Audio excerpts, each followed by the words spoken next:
Okay, here's the bottle of mead that I make in this tutorial, and I show you how to make it. This is the Make a Successful First Batch of Mead tutorial, and this is about 6 hours later, and you can see the airlock is starting to bubble nicely there.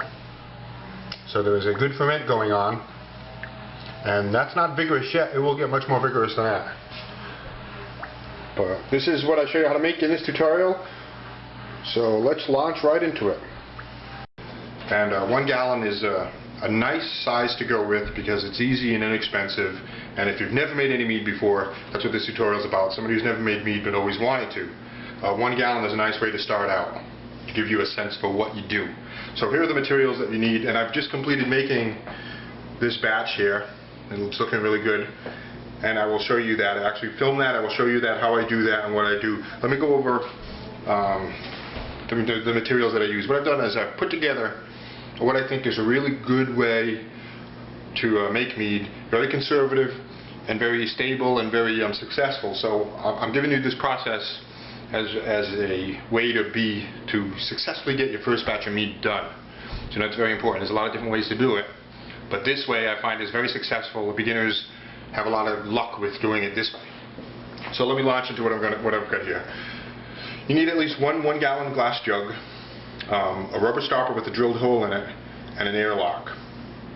You need a funnel, some kind of a small mixing bowl.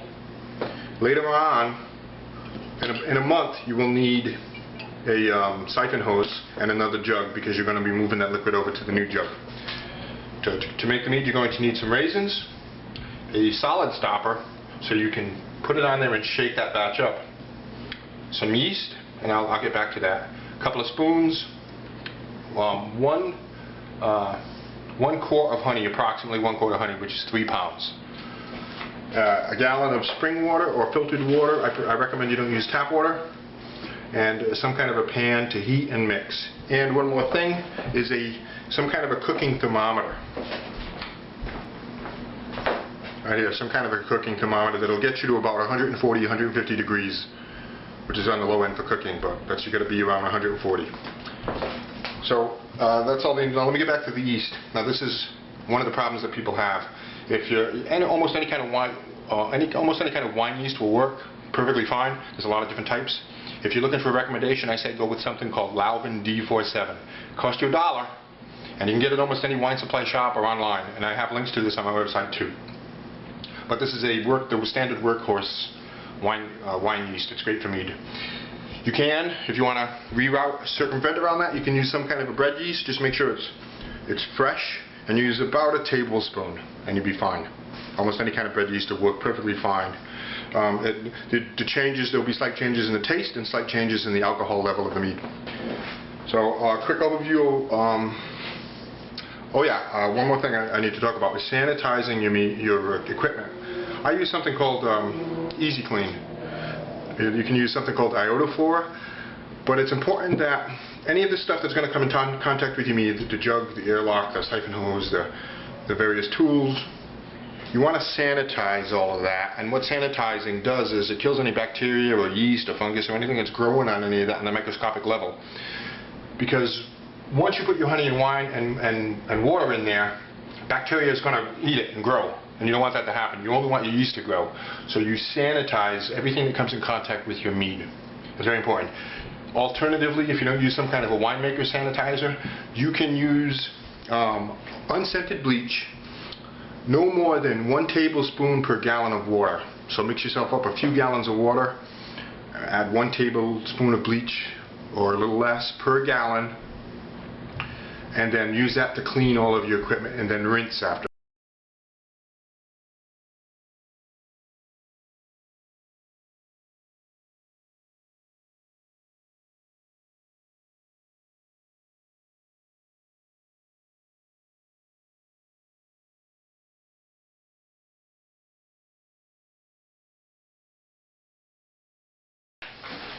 Pour about half a gallon of water in your pan, and you're going to need a pan.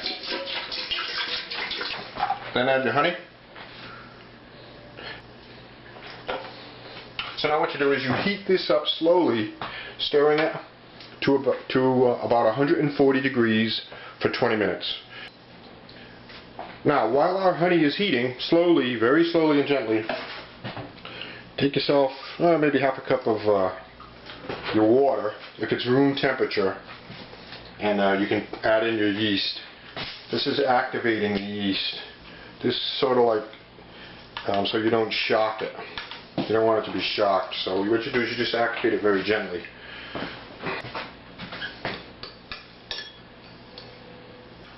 So, if you buy a wine yeast, Lalvin D47 is really good. Follow the instructions of that particular yeast. It will come with instructions. But typically, room temperature water, if you took that jug out of the refrigerator, I would not use it to activate the yeast. Now we're going to stir that just gently, and we're going to let it sit for about 15 minutes. That gives the yeast time to acclimate. Okay, once your honey and water mix has been heated to 140 for 20 minutes, you turn it off and you let it cool. And any of the foam that forms on the top of it, just skim that off and dispose of it. Now you want to let it cool back down to room temperature. And a quick way to do that is to submerge it in some water. Try to help it cool down, just to speed things up. Okay, your mixture of honey and water is called must. That's the technical term for it, it's the must. So I'm going to refer to it as the must. Once that must has cooled to room temperature, pour it into your jug. Okay, see, now we have roughly a little more than half a gallon there. That's great, it's looking good. Now what you do is you add your raisins, somewhere around 20 to 30. Doesn't matter too much. Something like that should be good.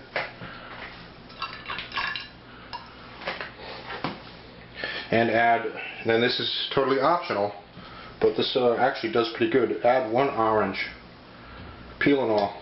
You can take the seeds out if you want. Slice it up really thin. Make sure that orange is very clean. You can even sanitize it using the sanitizer and rinse it. But clean it off really well. Just slice it up and add the oranges in there. Now, you don't have to do the oranges, but it helps for nutrition for the yeast, and it also has a nice effect on the pH, the acidity of the mead. It tends to come out really good. You can, optionally, if you want to give it a shot to try something else, you can try a peach or a plum or a pear.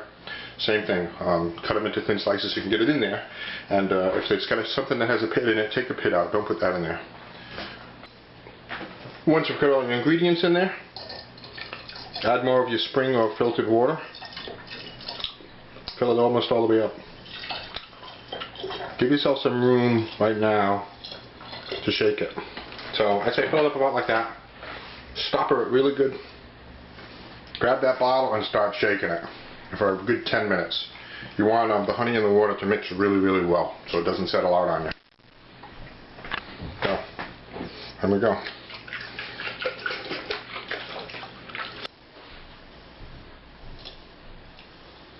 Okay, fill it up the rest of the way with the water. About like that's pretty good. Remember, when this starts bubbling, you don't want it to clog your airlock. And I will show you that. Now our yeast has been sitting for a good 15 minutes. We can pitch the yeast in there. That's called pitching the yeast.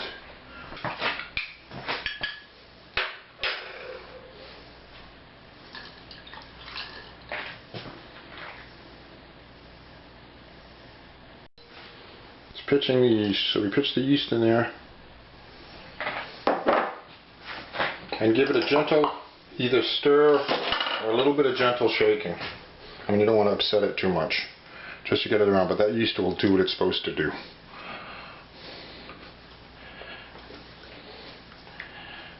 There we go. So, okay, take off your stopper. Fill your airlock half full with water. And put it in there. Nice and tight. And you're ready to go. Put it in a cool, dark place.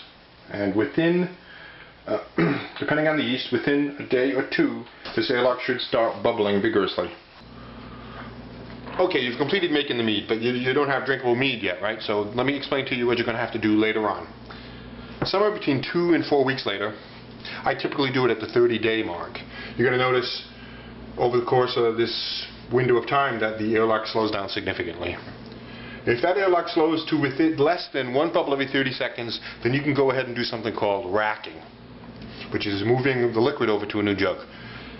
If it's still going pretty fast, do this anyway at the 30-day period. So keep that in mind. 30 days is about the time you generally want to do this.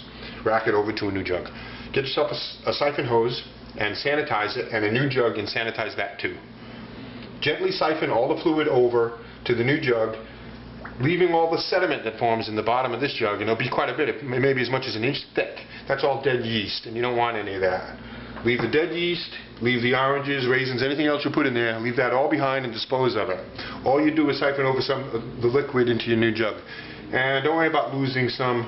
It's okay. Don't try to get every last drop of it, because that bottom section still has a lot of yeast in it.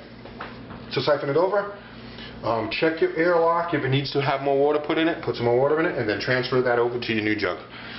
Now we're going into another stage of our fermenting. It's going to be, because you irritated it there and you aggravated it a little bit by siphoning it, it may re-kick up and get vigorous for a little while. That's fine.